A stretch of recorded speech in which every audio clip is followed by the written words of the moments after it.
Welcome, everyone, to another episode of Elbows Tight Podcast. Is your host, Jon and Travis. John, how you doing today? I'm doing pretty good. Travis, how you doing? I am doing fantastic. Doing pretty good since we just went and had some tacos. Bro, those carne asada tacos were so good. I think what made it even better, what's the name of the place we just went to? It's over here in Imperial Beach. Something Hess, like Hess Tacos in Imperial Beach. They got like a brewery. They do some tacos under some tents. Delicious. Yeah, because of all the not Washington. I think it's Mike Hess. Mike Hess. Mike Hess? Yep. Yeah, because California has that rule now where you can't be indoor dining. It's all outdoor dining now, which is crazy. I mean, at least it's a good environment for it. Yeah, it's beautiful outside right now.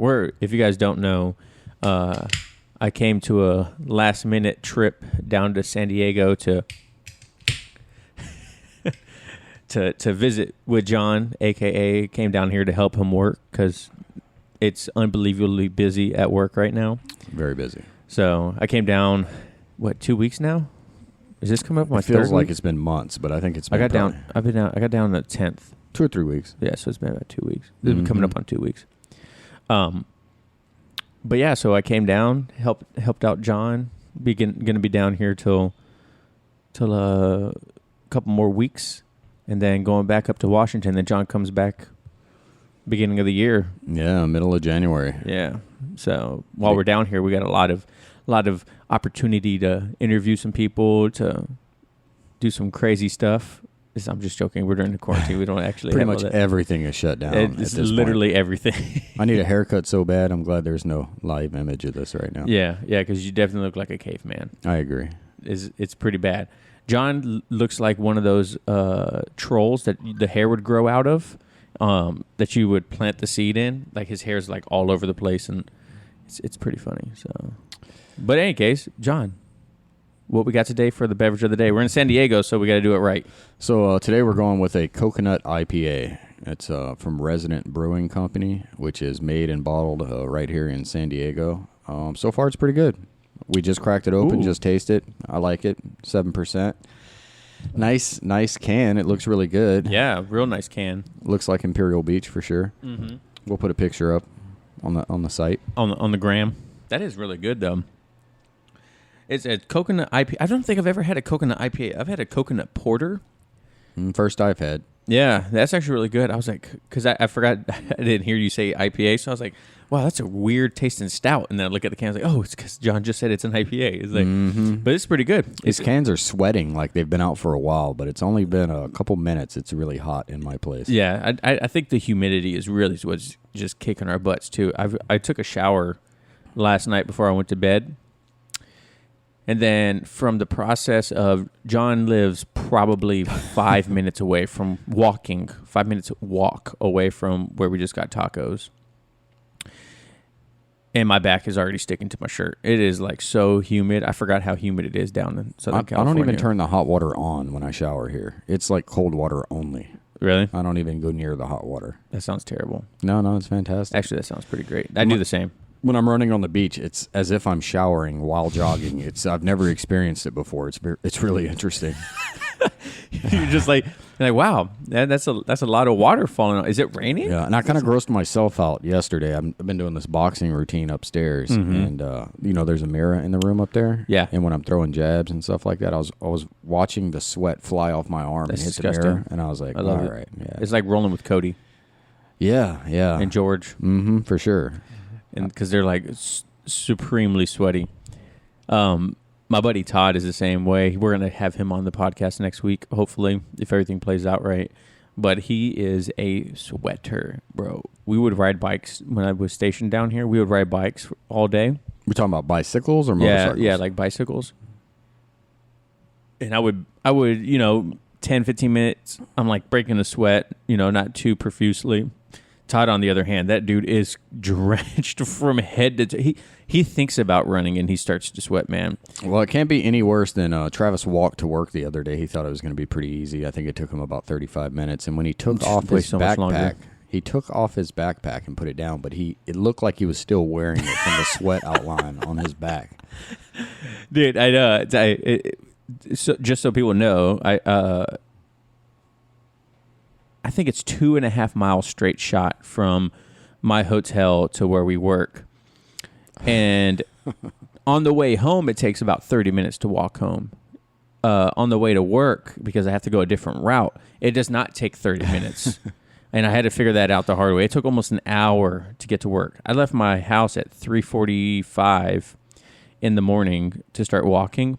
We learned a valuable lesson too. You know, when Travis asked me if I was riding to work, I thought that meant like, yes, in my vehicle. But, Yeah. No, I meant like, are you riding your bike? Words are important. Yeah. In the text message, to give a precursor, John has his electric bike down here, and he's been wanting to ride his bike to work, and he's been talking about it all week about riding his bike to work. So I texted John in the morning. I think it was around like 3:30 in the morning. Yep. I was like, yo, are you riding or driving? Keyword, or driving to work. And he's like, oh, no, yeah, I'm riding. I was like, cool. If you're riding, I'll just walk to work and see how it goes. And so as I'm walking to work, I think I'm probably about 5-10 minutes from the office. I get a text message from John saying, hey, I'm already at work. Where are you at? I haven't even seen you yet. And I was like, oh, crap. All right, well, let's see what's going on. And then I get into the office, and John is like, no, bro, I drove. I told you I was driving. I was like, no, you told me you were riding. You told me you were riding your bike to work. But yeah, that was hilarious. At 4:00 in the morning, I was sweating profusely walking into work. I forgot I had my cell phone in my pocket as I was going through like the checkpoint, and I had to get checked with the metal scanner, and frickin' the dude doing it was like 6 feet away from me. He's like, yeah, you're good. You're good, bro. You're pretty sweaty. I'm all right. I think you're all right. Like, yeah, if anything, you would see it because I made the mistake of wearing a light gray T-shirt too, and so it was just a bad. I mean, it was good. It felt good walking in, but it was just. I think that changed your mind on running back home though, because you were going to run in the afternoons back to your place. Yeah. No, running home doesn't bother me. Oh. I said I wasn't going to run to work. Oh, that's right. Right, because if I ran to work, I would definitely have to wear or bring a different set of clothes, and I didn't bring enough clothes down here to do that. Now, some people might wonder why me and Travis are talking about that so much, and it's because we're looking for ways to stay in shape with all the jiu-jitsu closed around. Right. Here. Yeah, like California State just opened up. What was it? Gyms, barbershops, all that stuff, but in order to do it, you have to do it outside. So down the street from John's place, there's an LA Fitness in a parking lot. Oh, you saw that? Yeah. They brought everything out, every piece of equipment. I'm like, man, I hope they got security on that at night. Yeah, because they leave it out all night. That's what I'm like. It's in a roped area with like the construction grading, like orange plastic barrier, just separating it from the road. I'm like, maybe they're open 24/7. Maybe, but it is interesting. We were talking to one of my friends at work, and he was talking about he had to put his whole family on like the hold plan where he goes to jiu-jitsu right now, just because, it's tough right now. I don't know what you do. Like, it's got to hurt the business. It hurts the people that go to it. Yeah. Like, I don't really know what you can do about it at this point. Yeah, I think the only thing you can do about it is just hopefully hold on until they open everything back up. You know what I mean? That's all you really can do, because what are you going to do? You're going to open up and then face a fine. Well, I mean, some people have, right? Some people have been like, whatever, I'll just take the fine, but I need to provide food. You know what I mean? So I feel like that would be me. I'd take the fine. You just take I the say fine. that, but I'm not the owner of a business. Yeah, right. And you're not facing $10,000 fine for opening up when they say don't. Because when the government wants to come down on you, they can come down on you. They come down hard. Yeah, like, oh, you need a license for that. Sorry, that's denied. Especially in Kitsap County. For sure. Those people are so corrupt. It's ridiculous. I didn't say that. Travis did. Yeah, don't kill me. So, but in order to stay fit, what I've been doing lately is I got back into running. Like John mentioned earlier, I've been thinking about running to work, but I ixnayed that. I'll run home. I ran home the other day, and it's only like 2.5 miles, like I said. So I'm trying to just slim back down because this quarantine got me all kind of plumped up. I think I've gained like fucking 15, 20 pounds, man. Oops, I got to bleep that out. But it's okay. It's okay. But, and so I was like, I work out in my room now. I ride a longboard around the island, or I run wherever I go, or walk. I hardly ever drive unless it's to John's place. I try to walk everywhere I possibly can to just stay as active as possible, and then do little body weight kind of little bit of exercises in my room. And then John has a fair bit of some fitnessing he's been going on lately. I have been. I mean, I don't know how it works out where I go, but for somehow they're good to go by the. Finish it. Oh, they're good to go by the city. Okay. Yeah, so they're still open. They're good to go by the city. It's a nice facility. It's got a nice big mat. They got some weights in there. They got the heavy bag. They got some other boxing stuff. And I've tried a couple of the Krav Maga classes there they have. And, you know, it's a great workout. It's a little challenging for me because I'm more of a quiet person when I'm working out. And they're very loud. They like to put a lot of force into their hits. So a little uncomfortable for me, but we'll see. You know, I'm more of a quiet. I like to conserve energy. You know, we'll see. We'll see. I'm laughing because tell them the story about when you guys were hitting the bags and you got uppercutted. Oh yeah. So my last time I was there, I was partnered up with a guy that was fairly new. I think he'd only been in 3 or 4 classes, same as me. And I was pretty comfortable with him. Neither one of us really knew what we were doing, so we were just kind of going through whatever the instructor was teaching. But then they switched partners on me, and I got a more seasoned Krav Maga guy. Looks like he's been doing it a hot minute. But anyway, so we partnered up, and basically you were throwing like some jabs and a hook, but you were throwing them pretty much as hard as you can. And basically it's up to you to kind of like, you know, make sure you don't hit the individual, which was making me nervous. But, you know, we got through it. Neither one of us hit each other. And I've kind of felt bad for him because he was much more coordinated than I am. You know, switching left to right was just really throwing me off. But he was patient. We got through it. And then we got to a point where he actually had to hold this, like, big bag, I guess. It's like a big pad. And I wasn't quite sure how to hold it. But anyway, when you hold this thing, then I guess you hit as hard as you can. And they throw some, like, knees, uppercuts, you know, like I said, jabs, crosses, whatever. But it's as hard as you can throw them. Right. So just to give you guys an example, I'm probably 5'7", maybe 175, 180 if I eat a lot, whatever. My partner was probably 6 foot on Tinder. 6'2", 6'3". He got to be in the 240 range. This diver for San Diego. I think a firefighter or a diver. I don't remember now. But anyway, nice guy. But when it came time to throw these blows into the bag, I don't really know a whole lot, right? I know how to throw, like, the jabs and the punches and things. But as far as, like, knees and kicks, I don't really know any of that. So I did my bit. He did his bit. And when this guy was throwing the knees, he'd, like, grab the back of my head, you know, with 2 hands and bring like a me Muay Thai down. clinch, yeah, while throwing these knees into this bag. I'm not lying. It was all I had to just hold this bag. It was so hard, snot was flying out my nose. Like, I'm not even joking. Like, flying out my nose. I was so just overpowered with this whole thing. I was my gosh. like, I don't even know why I'm holding this pad because I'm feeling every bit of this. That's so funny. And then at some point, he went to throw an uppercut, and either I'm holding the bag wrong, whatever. But instead of the bag, I get it straight on the chin. And, you know, it busted my lip, and it put a hole. You saw the hole like 4 hours later. Yeah. The chin was still bleeding. And it's weird now because I got like a knot in there, but it's all healed up. But the lesson was I didn't know how to hold that bag correctly, for one. And, you know, I was like, man, I don't know if this is really what I'm looking for. But I want to stay in shape. But, you know, I was mainly looking for like a boxing type, you know, that kind of deal. I mean, I enjoy it and not at the same time. But I don't know. I'll be back next week, and we'll see how it goes. But as far as the facility, it's a great facility. The guy Looks real nice. The guy that owns it seems legit, nice guy. You know, he seems very, he'll work with people for whatever they need to get in there. If you want to check him out, it's the Bear Cave on Facebook. Yeah, give him a quick shout out. They're over here in Imperial Beach, right? Just give them a look. Look up Imperial Beach, the Bear Cave. You'll see it there. Other than that, like I said, it's open. Check it out. It seems like they have a great CrossFit women's class. I see that's pretty packed. Every time I go, the kids are there. They got like a Cubs class, they call it. It looks legit.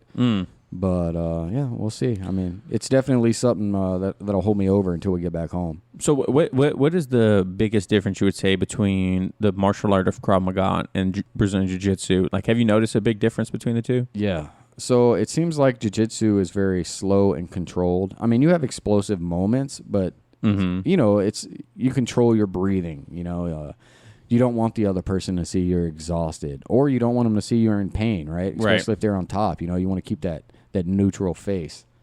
And I'm very big on controlling my breathing. I don't do these, you know, what do they call that in karate when they throw like a kick and they yell when they do it? I don't even know what you call it. You know, they do that vocal whatever whenever. Like they're trying to like let loose this energy. So in the Krav, they're much more explosive. Like they do everything fast, hard. They like to put a lot of force in it. And even when I'm in the private one-on-one classes doing the boxing, you know, the guy will tell me, he's like, "Hey, breathe." And I'm like, "Oh, I am breathing." You know, I'm just not loud about it. And, you know, like I like to manage it. Like I actually try to, you know, even when I'm jogging on the beach miles on end, I'm making sure I breathe through my nose, out my mouth, and I'm controlling the breathing. And I try to do the same thing there.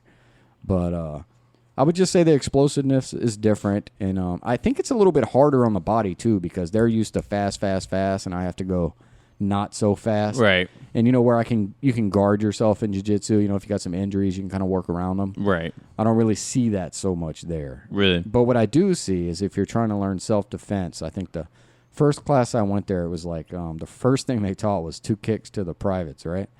That's going to work. I agree. If someone kicks me twice in the junk, it's probably, you're falling. Yeah, it's going to be game over. Yeah. And watching these guys on their strikes, like they're really good with striking. And, you know, thinking about it from the jiu-jitsu side, I was like, man, if I had to take these guys, if we actually got in an altercation and I couldn't get away, then I'd probably take some serious damage. Just even trying to get them down? Yeah, because their striking is spot on. Like the kicks, the knees, the elbows, like that's what they're doing, right? So you're going to have to eat that if you're going to the ground. You know what I mean? Yeah. And I was like, ooh, I wouldn't want to. I think if we got to the ground, I'd be fine. Right. But even then, I'm not entirely sure because it's not like I've been in an MMA fight where somebody's dropping elbows and hammer fisting me. Right. So, and they still practice on the ground, right? They do still practice on the ground, and it's a little different than what you learn in traditional jiu-jitsu. It's a little bit different for me even when they teach it, but I just go with whatever they're doing. You know? But I can definitely see the value in what they're doing. Yeah. Do you feel like now after taking the last couple classes with it, like you're, I wouldn't say more well-rounded, but I guess you could say like your self-awareness is like you understand where your weaknesses kind of are more now because you're not solely relying on jiu-jitsu, right? Like you have a little bit of the background and more striking and whatnot, right? Yeah, and I could definitely see like some of the stuff we learn in jiu-jitsu. Like if you tried it on some of these guys, like what's that one roll I can never do well at Berimbolo? Berimbolo. Yeah, roll. Like if you tried that on these guys, you're probably going to get knocked out. Like like if your face is just totally open like that, you're about to get crushed. Yeah, they're just gonna step back and punch you square in the mouth. Like or drop an elbow in your face, like like I said, privates are fair game. So good luck. What's the early bird gets the worm? What is that move? Is that the one I was talking about? Monkey steals the fruit. Yeah, monkey steals the fruit. That's what it is. So early bird gets the worm. So you reminded me. So I don't know if anybody knows the Karate Nerd or if they follow him on Facebook. I absolutely love this guy's videos. Mm-hmm. I've never been big into karate. I took Taekwondo when I was a teenager, but never karate.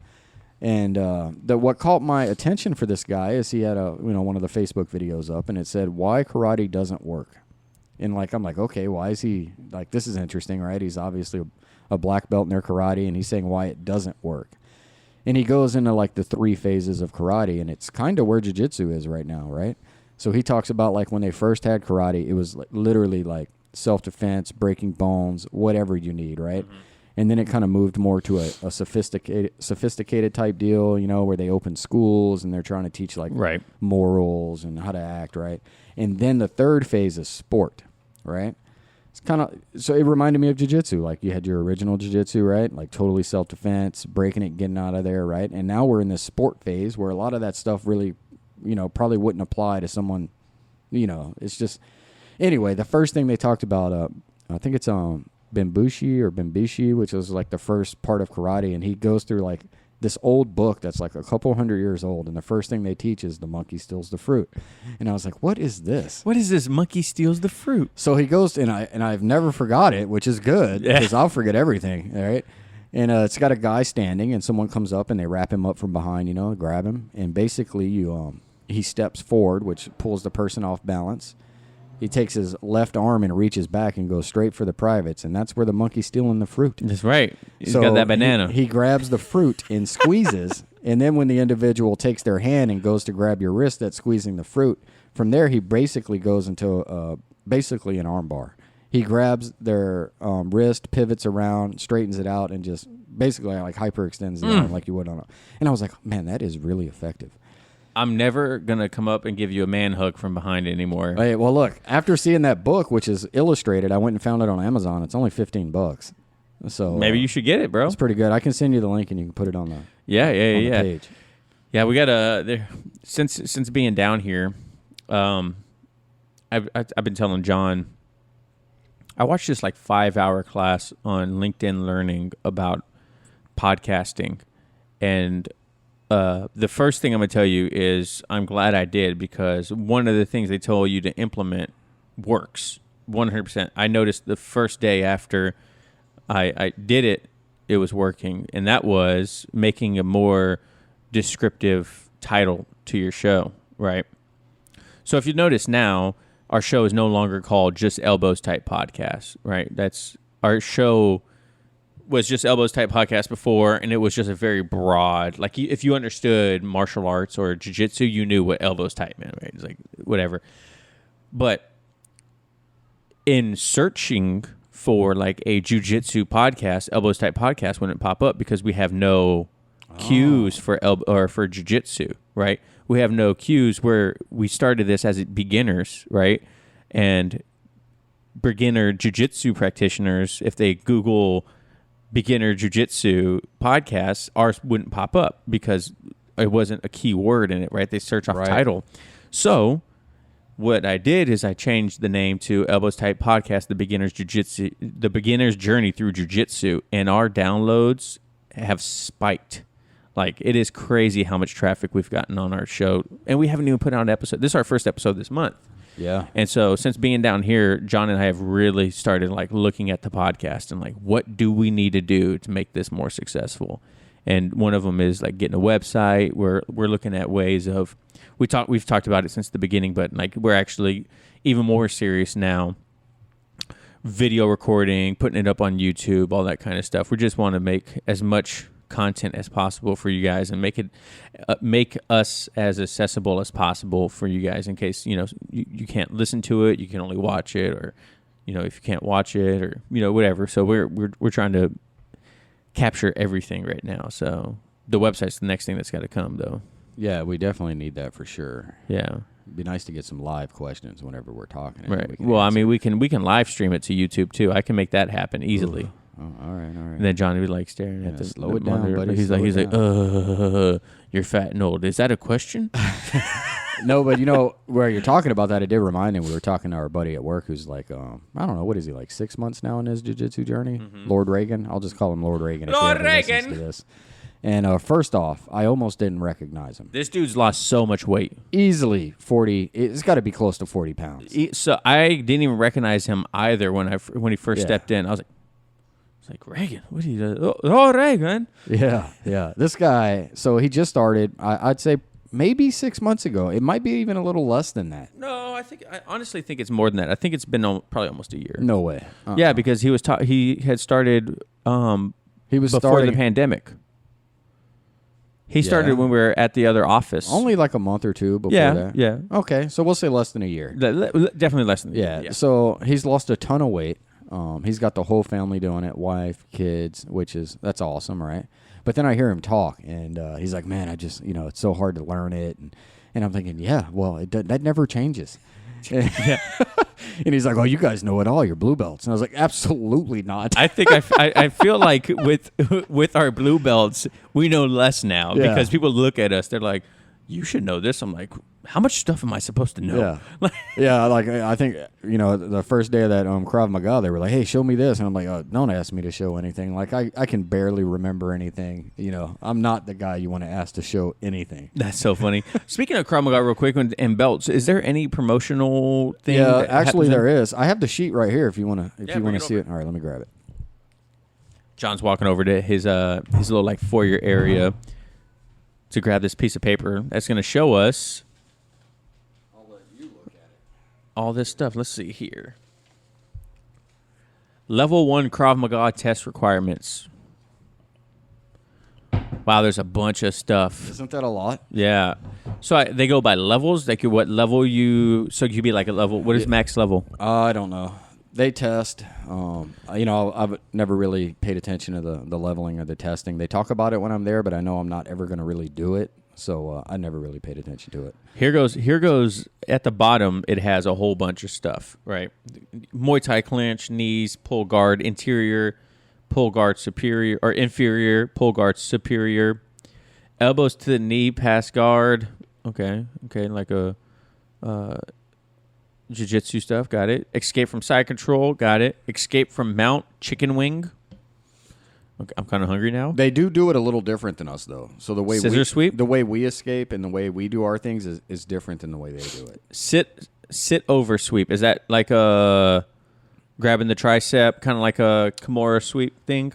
Maybe. I think it's their version of trap and roll. Oh, okay. So when they do the trap and roll and I'm there, it really confuses me because they do it differently than the way me and you do it. Really? And like every time they do it, they're always correcting me. And it's because I'm not used to doing it that way. Right. And I'm like, I never do it like this. They do it. They do like the bump, where you bump them up. And then they more go under the arm and grab them. I wish I could show this. Instead of where I'm used to grabbing the wrist and the back of the tricep, they do it almost like opposite. It's really weird. It works, but then they also do when they're doing their version of it. You know how you swing that leg to kind of get momentum? Right. Well, the way they swing it, it's really painful because you land on like your shoulder. For an armbar, right? You're talking about for the armbar? And I'm like, Yeah. And it's hard not they to also do it. don't let you, like, shrimp out, right? They say don't shrimp out and to get more hip space is what you were telling me, too? When I was there, he was like, no, you need to, closer. And I'm thinking, actually, I'm not that flexible. I need to go out a little bit so I can get it. But whatever. I mean, it's who you know and how long you know them and whatever. So it's all good.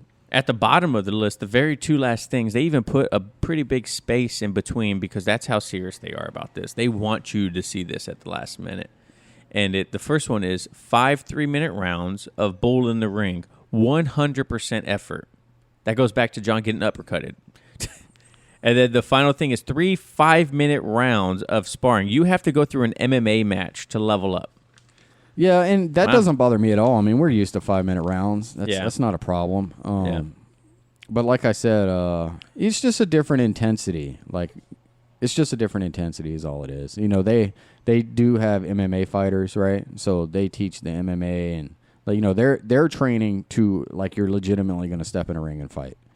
Yeah, Krav Maga is as where jiu-jitsu is kind of self-defense in a sense of like not taking risks to get injured, right? Kind of like self-preservation as to where Krav Maga is ended as fast as possible. Yeah, they're all about like you're going to crush them, you're going to end it, you're going to whatever it takes to end it as fast as possible. Yeah, you're definitely not saving any energy until later rounds or something like that. It's like, hey, this dude wants to hurt you. You need to hurt them first. It goes to that show that we were watching where the guy traveled around the world. Oh, yeah, on Netflix. Netflix. Absolutely fantastic. And he went to Israel. Fight World. Yeah, Fight World. He went to Israel to go to the Israeli Special Forces and learn Krav Maga from their like head instructor. And that dude was crazy. That was an intimidating individual. He's sitting there, and the host, you'll notice him from a bunch of movies. He's been in a couple superhero movies and whatnot too, but he apparently is a Muay Thai fighter, former Muay Thai kickboxer, and so the guy's like sitting there telling him, the Israeli dude's sitting there and telling him like, kick me in the arm, and he's like, so he kicks him, and he's like, no, kick me in the arm. He's like, okay, so he kicks him in the arm again. He's like, no, kick me in the arm. I need you to kick me in the arm, right? And so he finally like kind of gives him a pretty good one, and the host is just like, "This is so weird." He's like, and the Israeli dude's like, "This is what we do." He's like, "This is how we survive. Like we get hit." We just get used to it. And I'm like, you guys are crazy. Yeah. That's why that stuff works, man. Yeah, like I told you, I can quickly tell what they're teaching would work. I know some people are like, Krav Maga this, Krav Maga that, or whatever, but I can tell you after sitting in there, it would work. If I got 100%. If I got in a legitimate fight with these guys that have been doing this for a while, I'm going to get hurt. Like that's without a doubt. Like break your wrist, walk away. You might win at the end, but you are going to take some damage. Like like you're going to get hurt.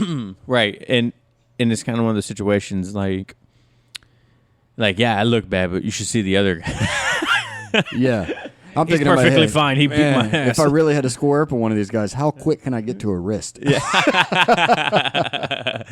How about this, instructor? Let me show you something we like to call a little bit of a wrist lock. Okay. I was like, that will neutralize the biggest baddest dude. There's some tough guys, man. I'm like, yeah, good luck. That's so funny. So you said you're not going to go back to Krav Maga anymore, but the boxing though is no, I would. I mean, I'd prefer to just do boxing. That's what I really wanted to work on down here. But as you know, Bear, the owner of the place down here, I'm going to meet with him on Tuesdays and Thursdays for some classes. So I assume those will be Krav Maga classes. You think so?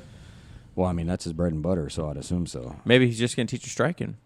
And since Travis was talking about an intimidation factor, the Bear, the owner of this place, has to be. You guys can go look at his Facebook and you'll see the profile pictures. Easily 6'4", 6'5", 280. Jeez, just easily, massive man. Easily, with like those crystal blue eyes that look at you like I will kill you. Like, yeah. Oh, so you trying to leave my gym? Yeah, I was like, man, I feel really small right now. Yeah, that's funny. So John walked into the gym, and was it the main instructor for Krav Maga that recognized you? Oh, no, it was one of the students in there. But just so you know, that's Bear in that gray shirt. The gray shirt? On the left? Papers. Yeah. Jeez, that's a huge man. His biceps are as big as my head. Yeah, I'm not even joking, bro, when I say this guy's like, that's one big individual. Yeah, so tell him the story about what happened. Well, now if I even remember, just someone recognized us off the podcast, and I was like, oh, it is a small world. That's so crazy. We actually got I'll give this dude a little bit of a shout out. We got a message on our Instagram the other day while we were at work, and we went on our lunch break, and John and I usually walk on our lunches, walk about a mile and a half. Try to get some exercise in there. Yeah, try to stay active because we sit behind desks all day. But we got a message on Instagram from a listener, in Sweden, and was like, "Oh, it's so cool! Like, love your guys' podcast, this and that." And honestly, that's the first time we've ever gotten any, besides John going to this class, to get recognition outside of like our friends and family and whatnot. So I thought that was pretty cool. We have a map that shows all the downloads from around the world, and I don't know how often it updates, but it's cool to see where people are listening to. Like France, we have a bunch of people. Ireland has a bunch of people. Who's ever in Ireland listening, thank you. Hit us up on the gram. Right. If you're listening anywhere outside of the United States, if you want to give us a shout out, or you want to post a picture of you listening to our podcast or a screenshot or something like that, then we will repost it. This John's showing me this picture. It's a black and white picture. I assume that's Bear. That's his Special Forces days. That dude is freaking roided out of his mind. No, bro, that's just some natural muscle right That's there. Crazy. He looks roided out of his mind. That is a massive. His abs are like ridiculous. Yeah. Great. I need to go back to the gym. So that'll be my personal training buddy on Tuesday and Thursday. You mean your personal ass whooper? Yeah, pretty much. I'll be lucky to come out of that one. I'll be like, whew. Yeah. Yeah, so there's apparently a group of people down here, too, that are some Brazilian practitioners, Brazilian Jiu-Jitsu practitioners from up in our area. Yeah, one of them. They want to meet up on Sundays. One of them's a black belt instructor over at Hybrid. We've talked about them before. And he said... I think he said he's got maybe one other one, a brown belt, a couple purples, a couple whites. They're still getting some training in here. Low-key underground, maybe? No, I'm just kidding. Probably should have said that on the podcast. I think he's got some mats. Yeah, he did hit me up about midnight last night for some training this morning, but that was a little too late for me. Yeah, we were going to go over there today and get some training in and have some fun, but like John said, it was just a little bit too late of a thing. But I had a pretty productive morning. I don't know about you, John. I woke up probably 5:30, got out of bed, went and grabbed the camera. I've been shooting some photography lately, trying to take some pictures because our buddy Spencer, the one that was on 2 episodes ago,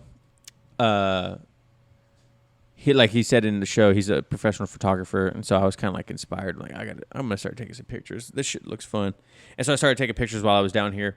I am terrible at it right now, but the only way to get better is by taking pictures. So I woke up, went and tried to take some pictures of the sunset, but it was low tide, so it wasn't the greatest scenery. Decided I was gonna go grab the longboard and go skate down to Starbucks, get some coffee. While I was at Starbucks, I was like, man, I'm like 5 minutes away from the beach. I might as well just skate to the beach. Skated to the beach, saw a beautiful beach scenery, skated next to the beach, and then went home and did some classwork. So, and then John and I met up, and like you said earlier. How do you like that? How do you like that longboard, bro? Isn't that nice? So much different, right? I started skateboarding probably when I was like 10, 11 years old. And I've never did a longboard before. And so I was kind of skeptical against it just because I was like, they're cool, but I don't know. I like doing tricks. I like street skating. It is so easy to skate on a freaking longboard. It's like cruising, like a big Cadillac. Dude, going up a hill was ridiculously easy too. And the bearings are nice. Like, it cuts real good. It's a smooth ride. You could go over pretty big bumps and stuff like that you couldn't do on a normal skateboard. It's just really nice. It's like a Cadillac of skateboards. The ones Travis is talking about are made by Retrospec in Los Angeles, and the price is phenomenal. It's $60. $69. I'm looking at all the surf shops out here, and their longboards are easily $200. Yeah, and it's legit. Like, these things are very well made. They probably do not listen to the podcast, so we're giving them free advertisement. But hey, if you guys do, if it's a good product, I'll say it. These things are dope.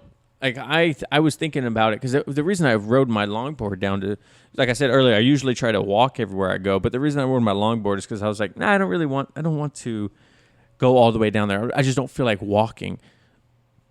And I always forget that we have the longboard. And so I just was like, all right, well, I'll grab the longboard and I'll skate over there. And then one thing led to another, and it was just like, well, I should just keep skating. I might as well just keep skating. Right. Because it's fun. Yeah. I miss skateboarding. I got my street skateboard down here, too. I enjoy skateboard so I could practice some tricks.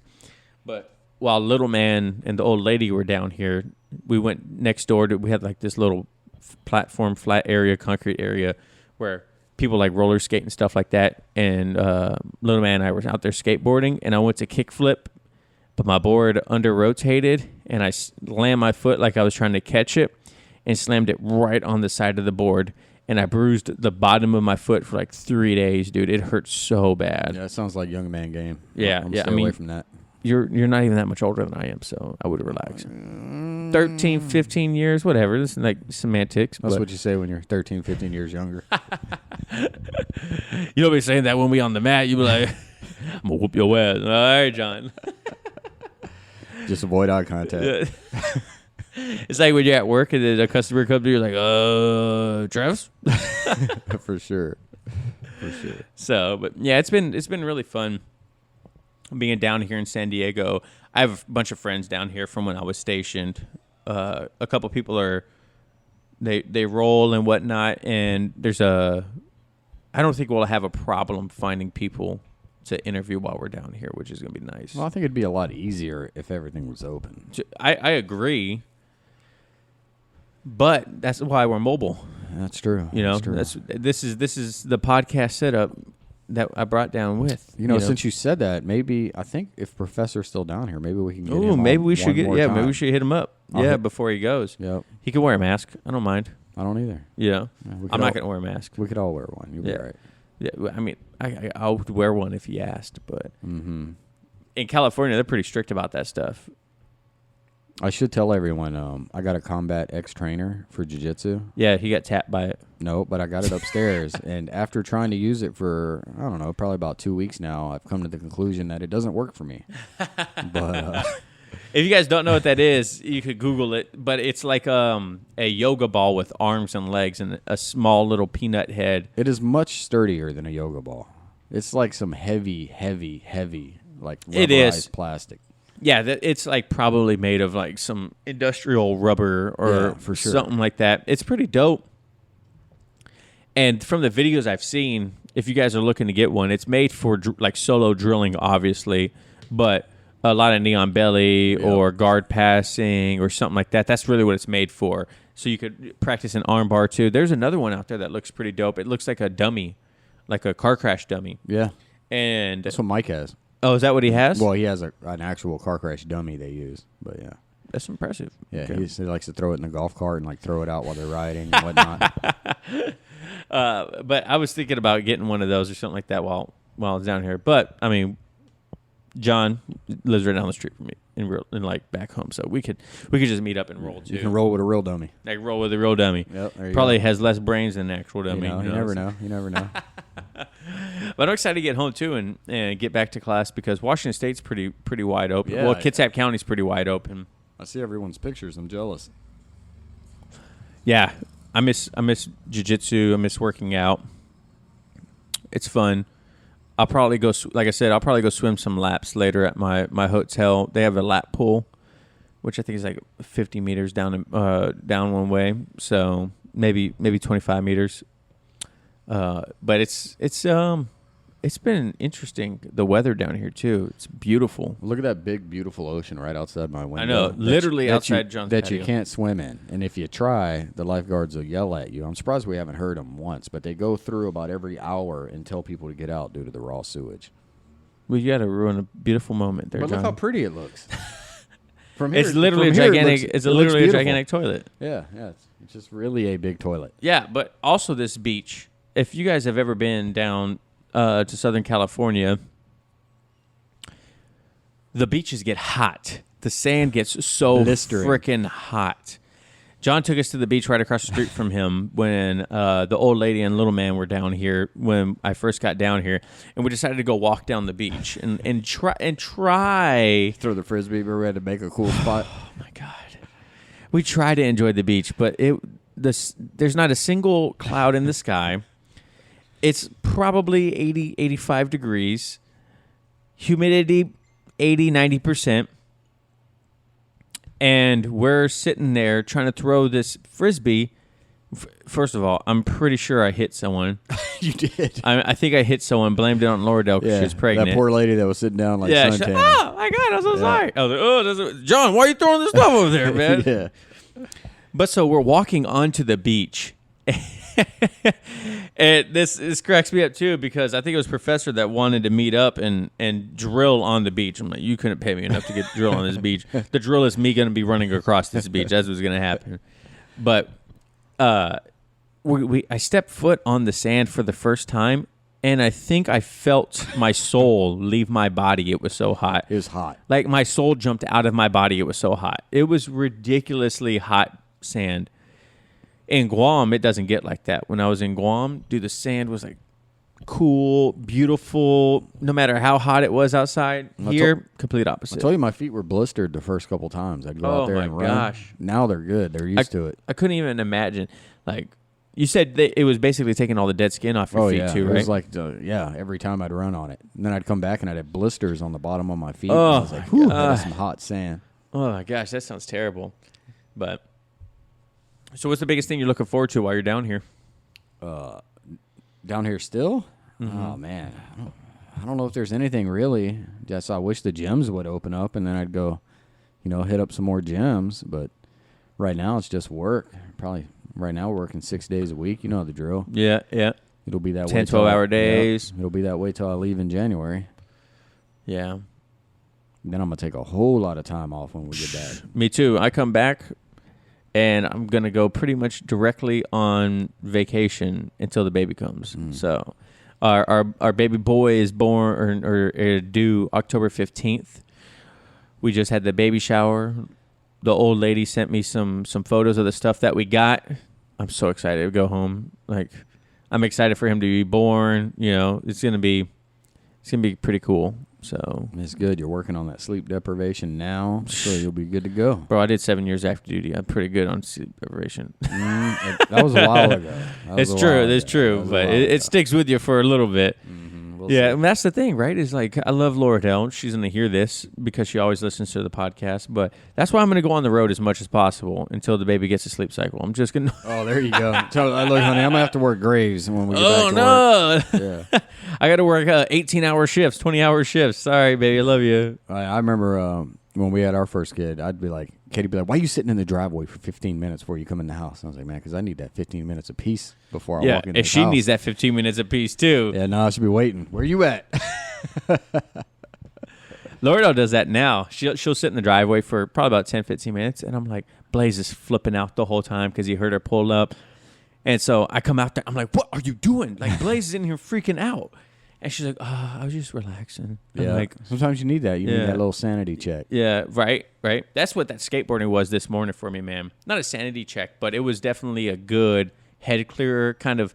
We had a really long, stressful week at work. Like, I don't think you guys understand how, like, incredibly busy we are at work. I mean, we're paper pushers, but there is so much paper we're behind at work to push out. And it's not like you're just pushing paper. There's many things that go into pushing the paper. Yeah. I mean, I'm downplaying what we do quite a bit. Yeah.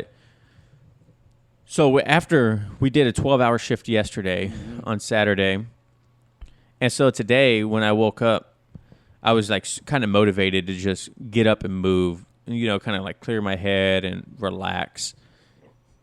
And that's exactly what that skateboarding did. I broke a little bit of a sweat on the skateboarding too, but I needed that skateboarding was legit, man. I did the same thing a couple days ago. Remember I told you? Yeah, I was sitting in here unmotivated, and I was like, man, I need to work out. But I was like, my brain hurts. I'm tired. I'm exhausted from the day.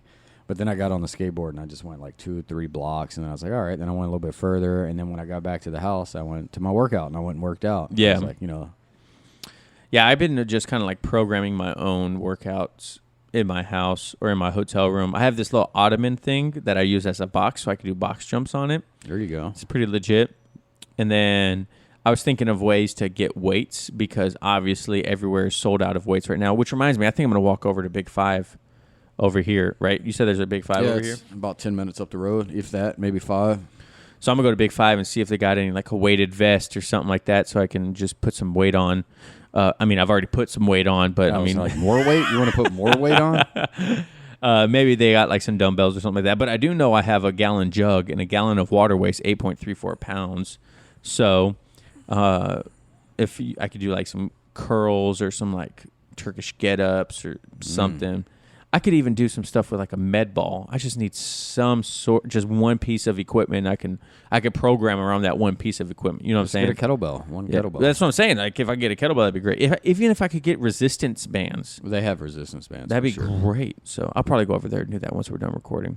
And my clothes are folded and put away. Lauderdale I came down here with my beautiful riding gear OGO bag that I've had for I don't even know 12. 13 years, maybe longer. Back when I used to ride quads when I was younger, I've had the same bag for years. Big, beautiful OGO bag. And Lauderdale came down with this blue and white Gucci bag, right? No, I think it's a Guess bag. Oh. Jeez.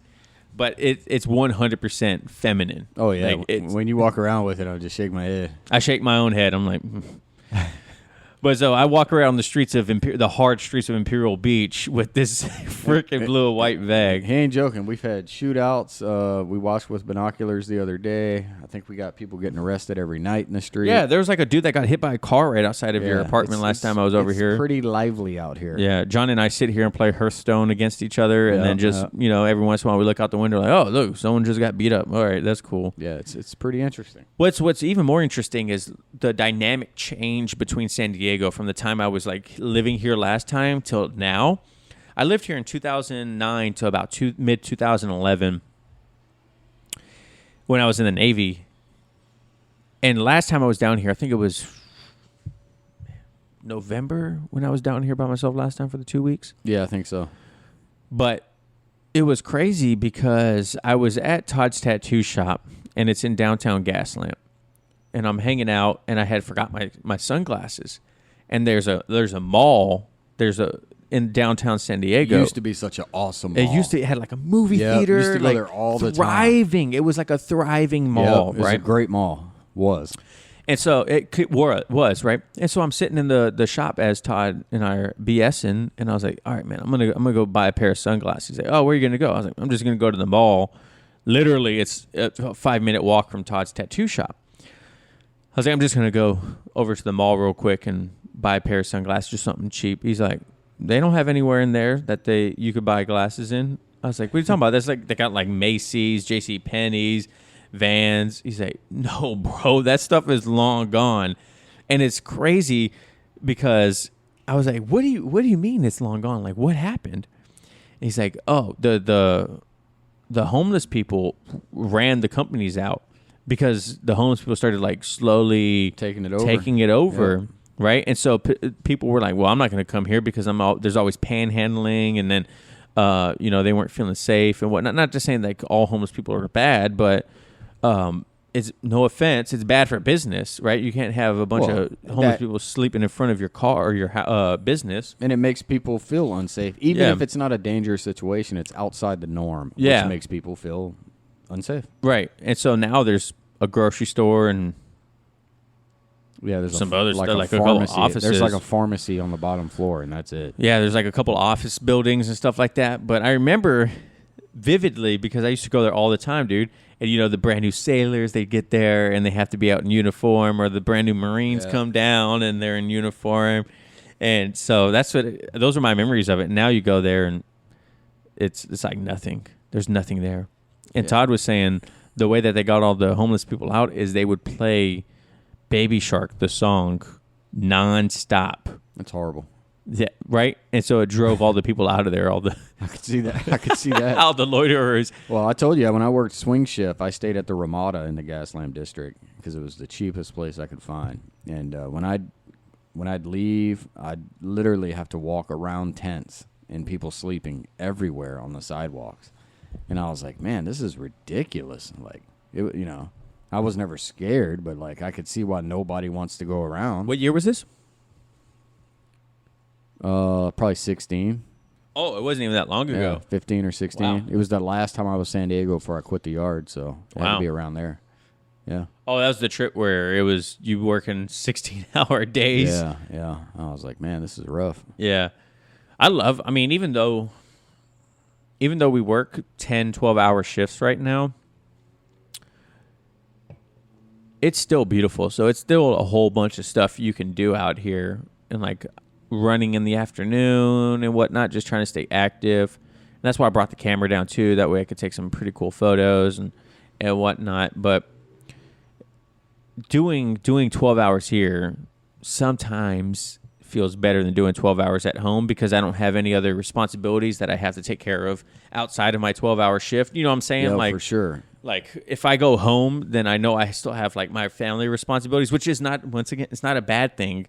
It's just another thing to kind of add on to the day. You know what I mean? As to where here I do my 12-hour shift. Now, if I want to go home and go to sleep and not worry about anything for the rest of the day, I can go home and go to sleep and not worry about anything for the rest of the day. But so that's kind of a nice thing. But definitely, I'm excited to go home and be with the family because I'm gonna miss a lot of stuff while I'm gone. Our Lordell and I's 1-year marriage anniversary, little man's birthday, a bunch of appointments for the baby, my dad's birthday, but he should be, hopefully he comes up here for that. Oh no, I think I'll be, yeah. He'll probably come up here for that. But what was cool too is we drove down here from Washington State, which was beautiful. If you guys have never made the drive from along the West Coast. Yeah, that whole pack highway. Gorgeous. Oh my gosh. I couldn't believe how beautiful it was. Mm-hmm.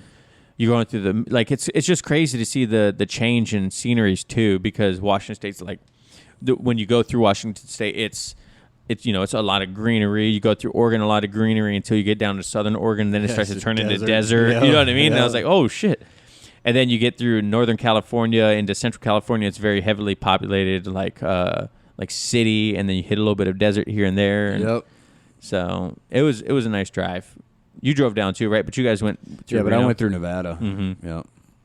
So how'd you do it? Did you go through Idaho down to Battle Mountain and then to Vegas to? No, we go through Oregon, and then you know where Bend is, right? Yeah, Bend's beautiful. I don't go through Bend. I go about 40 miles outside of it. I think we go through God, it's a really small town. I can't even think of it right now.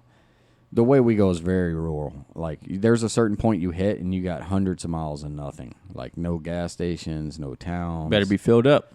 Yeah, for sure. When I pulled the camper through it, I had to pull over and use my jerry cans because I ran out of gas. Holy crap. Yeah.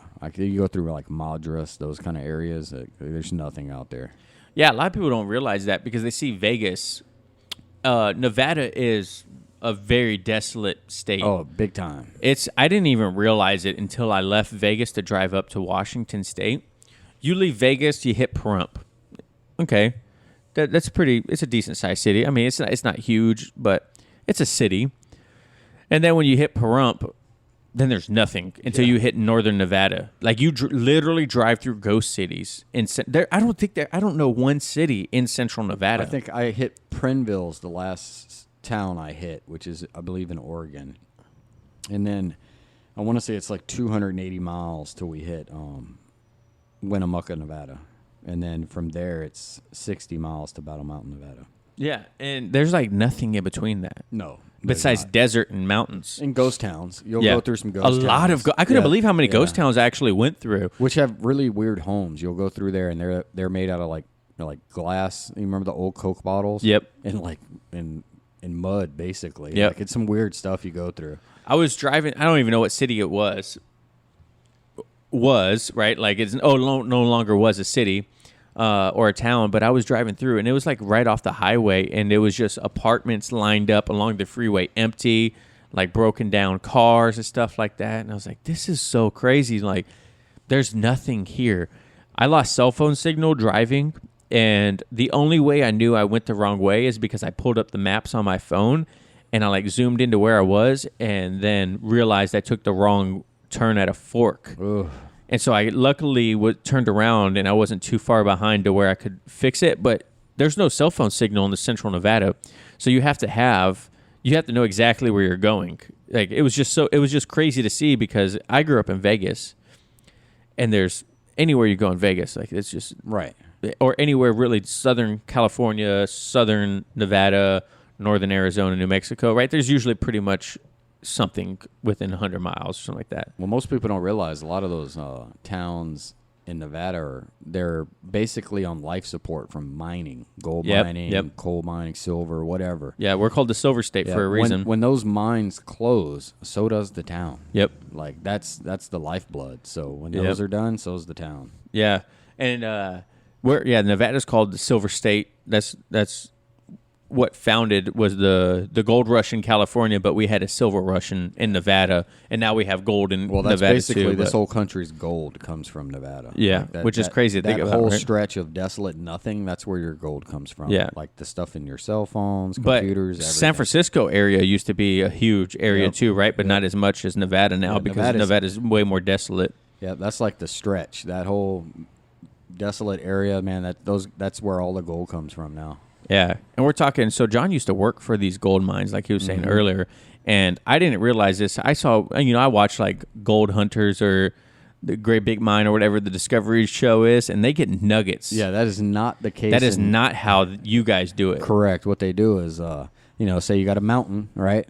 So they blow that mountain up starting from the top, right? So they'll drill like anywhere from, they call it a pattern, anywhere from like 80 to 300 holes. And they fill it up with diesel fuel and basically dynamite, right? Then they blow it up. And from there, they have these big shovels that are loaded into the back of haul trucks. And I mean, by the tons. They bring it to a mill. Then it goes through a mill, right? So basically, they're breaking that ore down, that dirt and that rock, and they're microscopically pulling out the gold. So you have to move tons of it to get gold, right? That's crazy. They call them benches whenever you look at those mountains and you see like the ledges that are on it. So think each ledge you see is where they blew it up and it's dropping. So it's insane when they do that kind of stuff. Those gold mines, they have to have a plan on how to reclaim it. Generally, they have to have like $100 million already up front for the reclamation. Wow. Right, because they can't just leave the mountain blown Correct. up, right? And you That's can't right. completely blow the mountain up either, That's right? Right. So they already, like before it even starts, they have to have that money set aside just to reclaim it. And like there's going to be some interesting. I saw some beautiful areas, man. I mean, like you could walk out on a ledge and jump in this water. I mean, it was absolutely gorgeous. The only problem was you'd probably die. So that water is it's full of like harsh chemicals and everything from the gold mining or whatever. Oh yeah. They actually have to treat it and they have to get the pH down. It takes normally about 20 or 30 years after the mine has closed. Holy crap! For this reclamation, right before it's considered reclaimed, and then you can use it. So it's because you guys use like chlorine or what are the they chemicals? Use cyanide. Cyanide, that's what it is, right? Yeah. To separate the gold from the dirt. Yeah, so they actually have like emergency, like if someone gets cyanide poisoning, like they got all kinds of stuff out there. That's so nuts. The one I worked at was really interesting too because they make copper, which is only like 2 places in the U.S. that make copper. Really? So they make huge sheets of copper, and I mean that was so bizarre because you'd walk through and you're on a catwalk, which like a suspended platform. Yep. And underneath you is just these huge vats of these chemicals that they use to make this copper. It's pretty freaky. Yeah, and then also when they make like copper sheets, it's all molten. Well, not molten, but it's all still red hot, and you'll see just like a ribbon of whatever it is, or they pour it, and it's just the buildings they make the copper in, bro. You can't even go in unless you're wearing a respirator. Really, because the chemicals. Caustic. Really, like if you went in there without it, your lungs are irritated right away. Like. Jeez. And I tell people all the time, most people are familiar with OSHA. They come out to your workplace and they do inspections. They're nothing compared to your guys. Yeah, mining has something called MSHA. And if you guys really want some entertaining reading, just Google MSHA and go to their fatalgrams, and you'll see like they average 50 to 60 fatalities a year when it comes to mining. And it's pretty bizarre. Like they're much more strict than OSHA, not even close. But interesting reading if you've never read that kind of stuff. Yeah, because you guys have those gigantic monster trucks that have haul trucks. Yeah, the haul trucks, right? They call those metal on metal fatalities, and basically, if a haul truck hits you, you're dead. Yeah. No offense, it's not even going to recognize that you ever went over you. Yeah, I tell people one of the vivid ones that happened when I was down there is a neighboring mine had like somewhere in the neighborhood of 13 or 14 new hires. People brand new to the company. And they took them on a tour of the mine site, so they're in a big van, and a haul truck basically ran them over. So wow. I think in the van was like the safety director, they show pictures, not of the gory stuff, but you can see the van kind of like crushed in the middle, like it's ridiculous for those that don't understand the size of a haul truck. It's the size of a building. It is bigger than probably the house you're living in right now. Yeah. Like taller, wider, longer. They are massive. Yeah. People die just patching the holes in the tires. It's considered a confined space if you go inside the tire to patch, to do a patch. Like it's ridiculous. Yeah, and that's one thing too that I was reading up on is these tires. If they explode, they blow up the engine compartment and the driver. Yeah, you're dead. They say if you're standing next to a tire when it goes, the body would probably fly about 2.5 miles away. So crazy, so much force, and that's air, right? They pump them with air, or I do not think it's air. I don't remember exactly. The tires that I was around were BF Goodrich tires, and they actually had temperature monitors in them. So as these trucks are just driving doing their normal day-to-day routes, the tires get hot, right? So literally they have to watch the temperature because if a tire catches fire, there's pretty much no putting it out. Just let it burn. And when that happens, you lose probably $3-4 million because you lose the whole truck. That's so crazy, man. I would like to work somewhere like that, man. It was a fun job, though, right? I did enjoy it, but the stress with that kind of job is a little bit different than your normal job because, like I said, it's dependent upon the mine. So you're either producing or you're not. And I think the high producers, if I remember correctly, like they had a mine out in Leeville, I think they make around, I want to say like 17 million or something like that a day. Wow. Right? So you got to think. That's a lot of money. When you have a fatality or an injury or you get too many hits on an inspection, they can shut them down. So every day they're shut down, that's the amount of money they're losing. That's so crazy. That's a lot of money in gold. Yeah, it's bizarre. And underground miners, I'm talking about, these are your average people, that do your normal jobs. Their average paychecks are probably in the neighborhood of $7 to $8 grand every 2 weeks After tax. Yeah, because they get a bonus being underground. So, like, I was a surface miner. I did not get any bonuses like that. I did get a bonus once a year that was about like 9 or 10 grand, but these guys are getting it every paycheck. That is so crazy, man. Yeah. Well, it's a super dangerous job. Yeah. You know? Definitely underground. I mean, above ground has fatalities too, but underground is definitely, I mean, you got to think about it. Like, there's no light down there. It's hot. Right. They're driving large equipment underground. Literally. Large equipment. Yeah, and you got to have a bunch of fans to circulate air. That way you don't have carbon monoxide buildup and all that stuff, right? The whole nine, man. They got massive elevators that go underneath there. Sometimes the temperature's well over 100, like. That's so crazy. It's just bizarre. I mean, they've come a long way. A lot of that stuff, they're not down there with pickaxes like you might be. I'm talking sophisticated machinery. They got, my friend's a bolter, and what that is they go in there and, you got they're like basically putting like a wire mesh up to hold everything up while people are under it. They're bolting up into the rock. It's pretty crazy. That's crazy.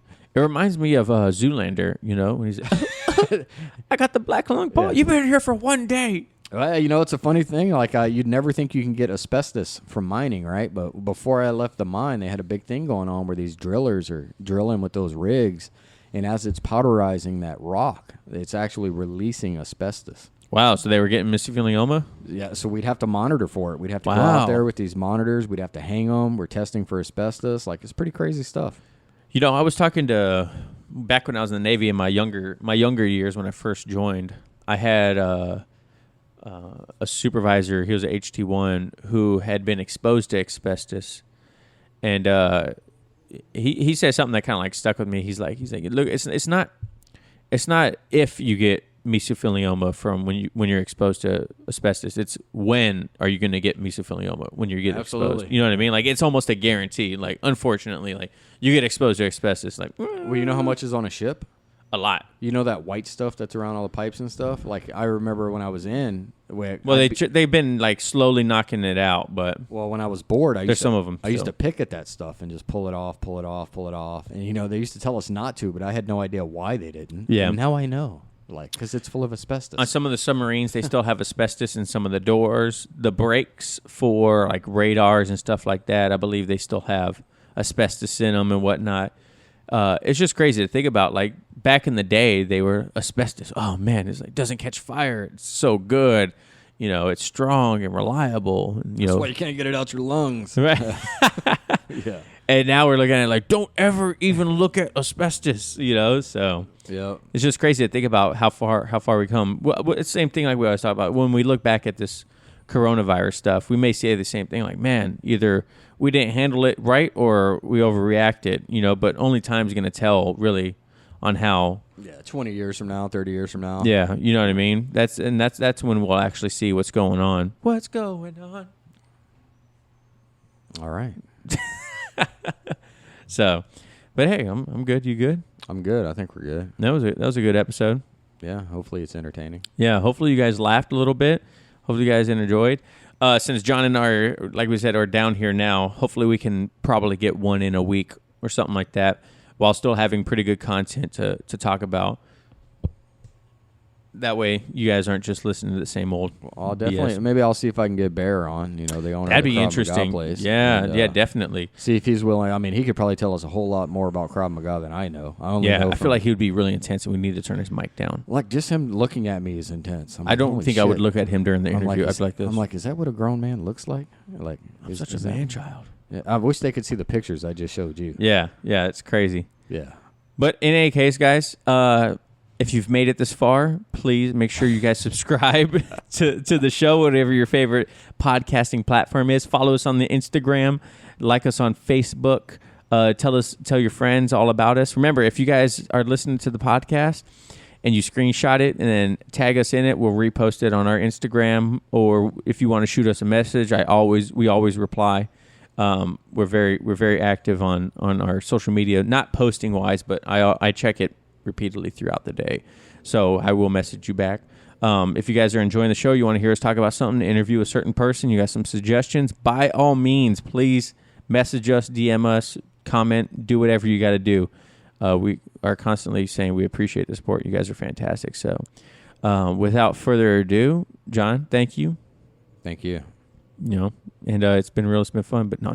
No oil checks here. That's right. Os.